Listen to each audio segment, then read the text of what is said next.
the FDIC, the Federal Deposit Insurance Corporation, was created. And the idea was that banks would basically give money to this insurance corporation, like insurance premiums. And if something happened to them, the FDIC would protect the deposits of their customers. And we know this now to be up to $250,000 per account. The problem with the FDIC, the bigger problem is not what they're protecting, but it's the fact that they don't have enough money today and along the way to be able to cover the possibility of too many people taking their deposits out of banks at the same time, which is what we saw in a snapshot recently with the failure of Silicon Valley Bank, Silvergate, and First Republic. These are just three regional banks where people took their money out. And the banks didn't have enough liquidity capital to cover it. And so they failed.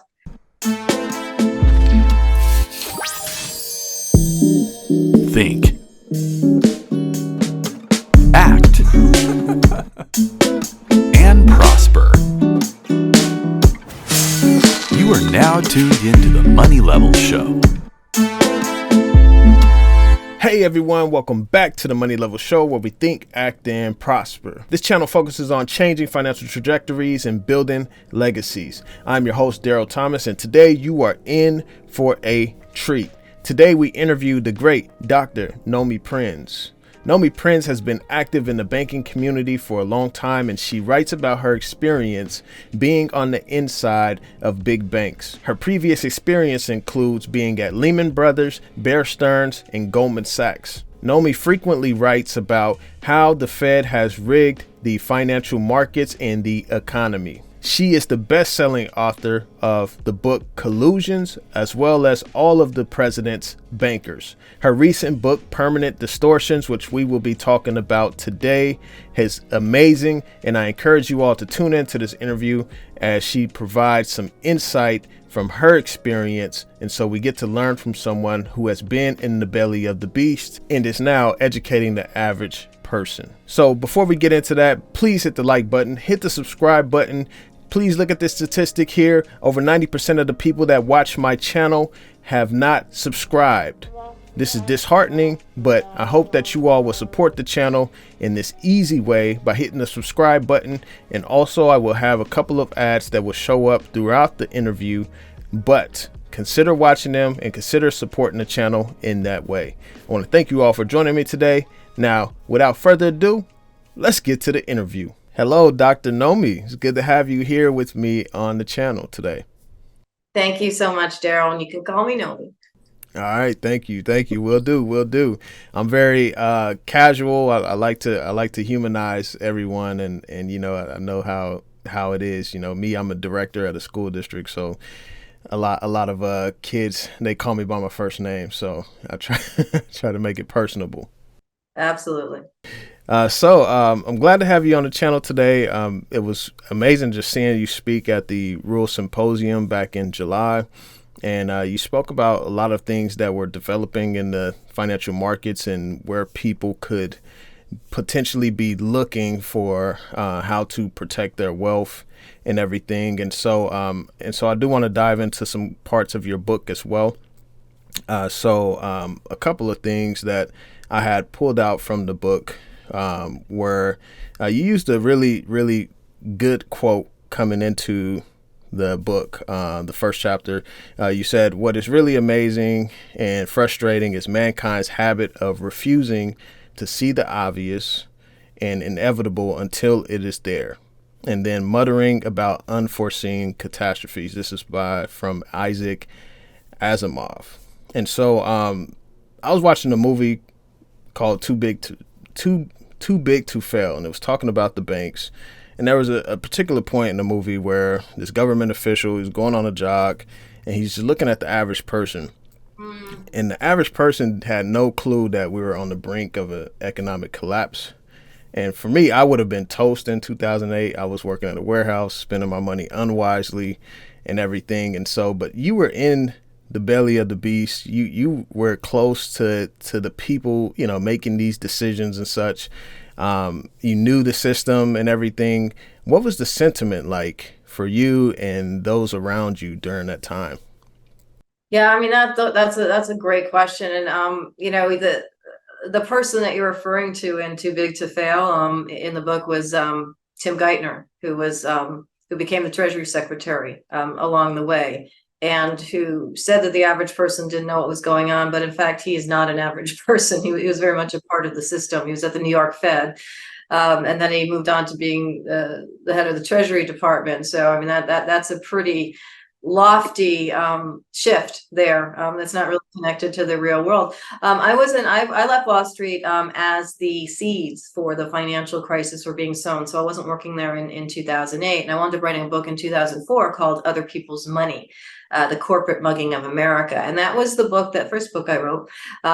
After I left Wall Street, I had been a managing director of Goldman Sachs till 2002. Before that, I'd been at a number of other banks, Chase, Bear Stearns, which failed, Lehman Brothers, which failed in the financial crisis of 2008. So I did know a lot of people who were still at those institutions as they were imploding. First Bear Stearns in March of 2008, and everybody said, "Oh, this is just a unique situation. This big bank, it's been around for over a century. It failed. It's a one-off." And then 6 months later, in September 2008, Lehman Brothers, another very long-term financial institution in the United States, fails. And at that point, the government stepped in to bail out a number of the remaining banks, and also to create a basically bailout that was perpetual in the form of Fed policy. The government didn't do this specifically. The Federal Reserve, which is supposed to basically be the last resort of protection for these banks, went on overdrive and printed a whole bunch of money, about $4.5 trillion worth of money sort of out of nowhere, in order to give to the banks, in order for them to get through the financial crisis that they in fact had caused. From the period of early 2000s through 2008, they were on the building blocks to causing what became the financial crisis of 2008, and we're still doing that. These institutions that survived that financial crisis, J.P. Morgan Chase, Goldman Sachs, Bank of America, with Fed help, both the federal government and the Federal Reserve, are doing okay. It's the regional banks, the middle of the country banks, the banks that lend to small businesses and small communities. Those are the banks that are really struggling and failing in today's environment. Yeah. And I know many of these banks bought a lot of government debt at very low interest rates, and there's some liquidity problems there, which is what I believe happened with Silicon Valley. So you mentioned that in one piece of the book, which I want to get to the current situation a little bit later. One piece of the book you had wrote, and just everyone, if you have not checked out the book yet, I encourage you all to pick it up. Permanent Distortion. It's really, really good book. I'm still reading through it. I'm not all the way done with it, but I'm still getting through it. But you wrote that one key rule that arose in 1933 in the wake of the great stock market crash of 1929 managed to survive for decades, and this was when the Banking Act of 1933 was passed, and it was pretty much there to protect us from something, right? And then in 1999, the Clinton administration, by a vote of 90-9 in the Senate, wanted to repeal that act, and out of this act was the FDIC. Yes. And so the FDIC, I mean, you wrote that the FDIC was buying mortgage-backed securities. Is that correct? Were they engaging in the financial games and kind of the clown show of what was happening? Hello, everyone. Sorry for the break in action, but I want to tell you about the link in my description below. This is to the New Orleans Investment Conference. This conference has been around for years and have brought many people out, such as Milton Friedman, Gerald Ford, Alan Greenspan, and Margaret Thatcher. This conference is put on by Brian Lundeen and his team. Brian is the CEO of Gold Newsletter. This year, they're going to have speakers such as Jim Rickards, George Gammon, Peter Schiff, Rick Rule, Danielle DiMartino Booth, Lynn Alden, and many others. Now, I encourage you to click the link in the description below. You can choose to attend the live event, which I will likely be at, as well as the event that is live streamed. You can support the channel by using my link below, so I encourage you to check that out. Now let's get back to the interview. Not so much back then. They were basically created as a sort of balance to the Banking Act of 33, which what that bank did, it happened, it was passed after the great stock market crash in 1929, right? As you mentioned. And what it did was it required banks to separate their most risky activities from using other people's money, from the deposits of everyday working men and women, their customers. They could choose to be risky and become what's called an investment bank and do whatever they want, invest whatever they want, however they want, or they could protect that money. And as an additional way to protect that money, if they chose to do that, the FDIC, the Federal Deposit Insurance Corporation, was created. And the idea was that banks would basically give money to this insurance corporation, like insurance premiums. And if something happened to them, the FDIC would protect the deposits of their customers. And we know this now to be up to $250,000 per account. The problem with the FDIC, the bigger problem is not what they're protecting, but it's the fact that they don't have enough money today and along the way to be able to cover the possibility of too many people taking their deposits out of banks at the same time, which is what we saw in a snapshot recently with the failure of Silicon Valley Bank, Silvergate, and First Republic. These are just three regional banks where people took their money out. And the banks didn't have enough liquidity capital to cover it. And so they failed. And a lot of banks are still in danger of this. So the FDIC was created to avoid this scenario. But unfortunately, over time, the banks have taken on more risk or more investments in mortgages and treasury bonds, et cetera, than they could liquidate for cash if depositors were to take their cash out of those banks. Yeah, that's that. Thank you for clarifying that for me. So the FDIC was indirectly ensuring bad behavior. I mean, like if you were to be a doctor and to get into an accident, your insurance would likely not cover you because you are a risk. And so the FDIC was still insuring the banks while this bad investments and everything was still going on. That is exactly right. And there are very few people, even in the banking system, in the parts of the government that are supposed to be focusing on financial security, could have put it as clearly as you just did. Oh, thank you. I appreciate that. So what would your response be? So I kind of think what you would respond, but because a lot of people are like, hey, I'm FDIC protected. Like, you talk to the average person, like every time I talk with someone about the banking system or such, that, oh, we're protected, like there's no risk at all. And I think that the FDIC has a certain, I think, 100 billion or something, and they're backing like trillions in the banking system. Yeah, they're backing about 1.7% of the total of people's deposits that are up to $250,000. Now, to be fair, most people don't have $250,000 in a bank account. So when we think of this, we're thinking about money that's spread out through many, many accounts. But the total of what that is about 1.7% of what the FDIC has in reserve if everyone were to take all their money out of banks, say in some major crisis or confidence drop at the same time. Wow. Yeah, and then everybody else after that would be caught uninsured. I mean, that would be the situation. Yeah, that's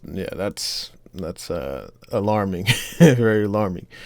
So you also wrote something in the book, very comical, regarding the SEC and Charles Ponzi. And the Ponzi scheme was named the Securities Exchange Company, and the SEC is called the U.S. Securities and Exchange Commission.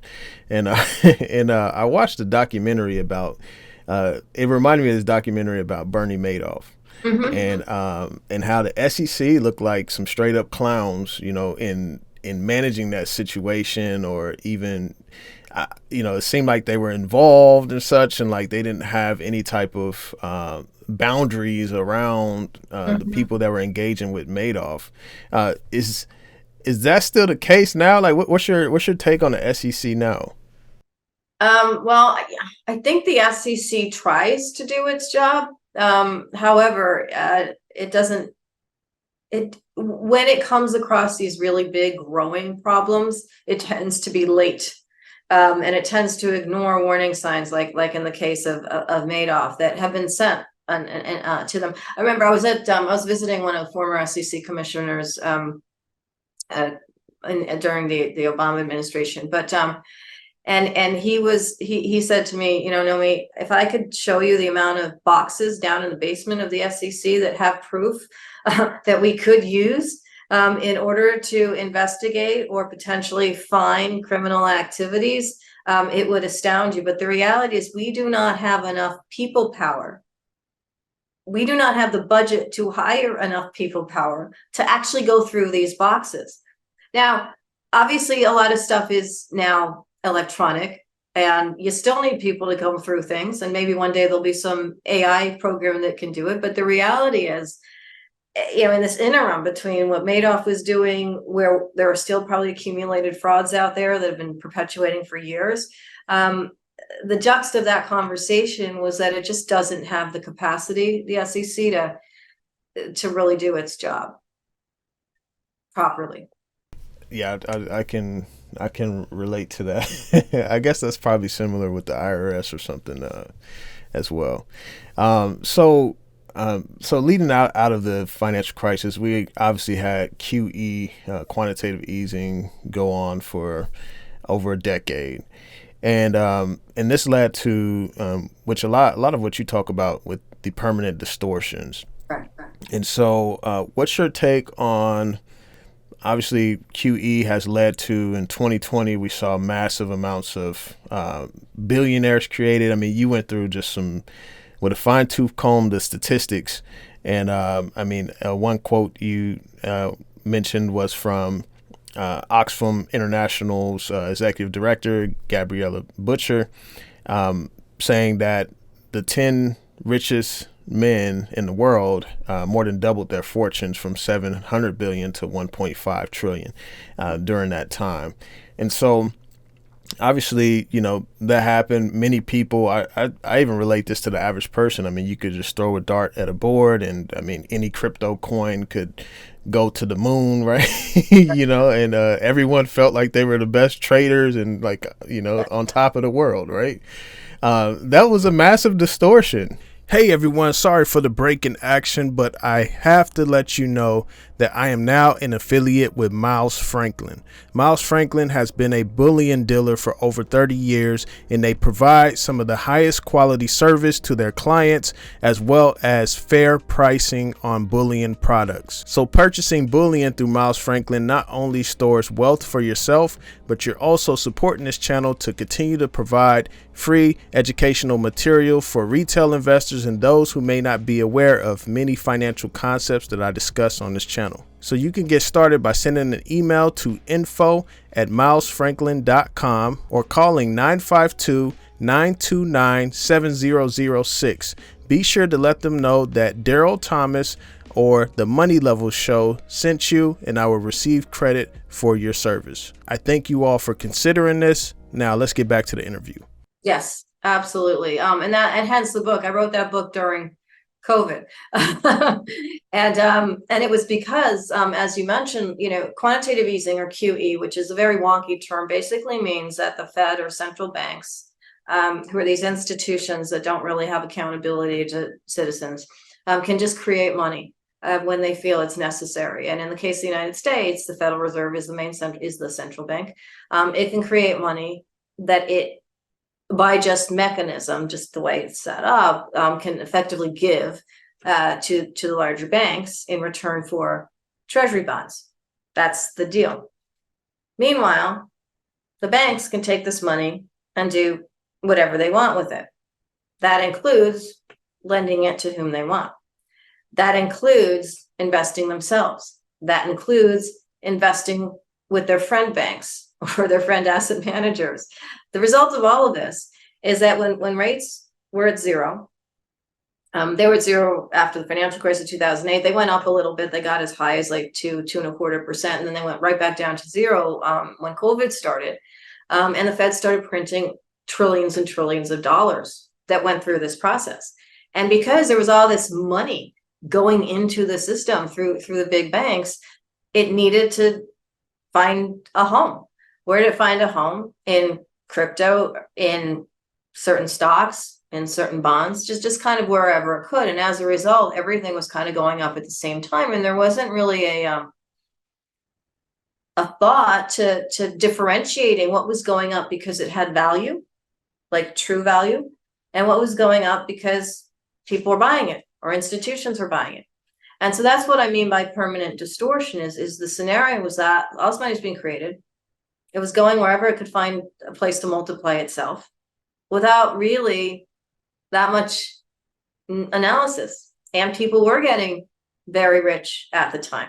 And when you took that sort of idea that money would be printed sort of forever, which was the psychology that kind of went along with this at the time, and the Fed started raising rates and stopped printing as much money, and started sort of reducing the size of the amount of money available to banks, things started getting wobbly. And so the other side was Bitcoin went down. Other currencies went down significantly. Stocks went down. FANGs went down. A lot of things just basically that had been popped up went down. Now, some of those things have come back up. But that's also part of the permanent distortion, because I believe that's partially because even with the Fed raising rates right now, and even with Federal Reserve Chairman Jerome Powell talking about how the Fed's going to keep on fighting inflation and be vigilant, and it's going to be painful, but it's going to work out for everyone, and all the stuff that the Fed just kind of says. If push comes to shove, if JP Morgan Chase were looking at a massive hole in its book, a massive potential loss for whatever reason, or some other large bank, the Fed would print more money in a nanosecond. And we saw that earlier this year with the Fed printing about $350 billion out of nowhere, post-COVID, while it was in a tightening mode, while it was raising rates, to give to banks like First Republic to make their depositors whole and so forth. They can do that at any point in time. So I think we remain in this permanently distorted environment where whatever is happening, the expectation is that money can be printed whenever it is needed. And the reality has proven that. It's not happening this particular second, but that ability, that still exists. Yeah, that's very important. So I do want to talk a little bit about interest rates. So I've heard some perspectives that interest rates are cyclical. In the current environment, it seems like that's the only tool that the Fed has when something breaks is to lower interest rates and to print more money, right? Quantitative easing. And we're in this, it seems like we're in this weird, spot, with inflation still being elevated. We still have energy supplies that or inventories that are down. Especially, with oil and things of that nature. And then you still have a war going on in Russia, Ukraine, and you're seeing all these nations start to make these energy policies and decisions that affect other nations and such. And so it seems like the Fed has no control either way. What's your take on all of this?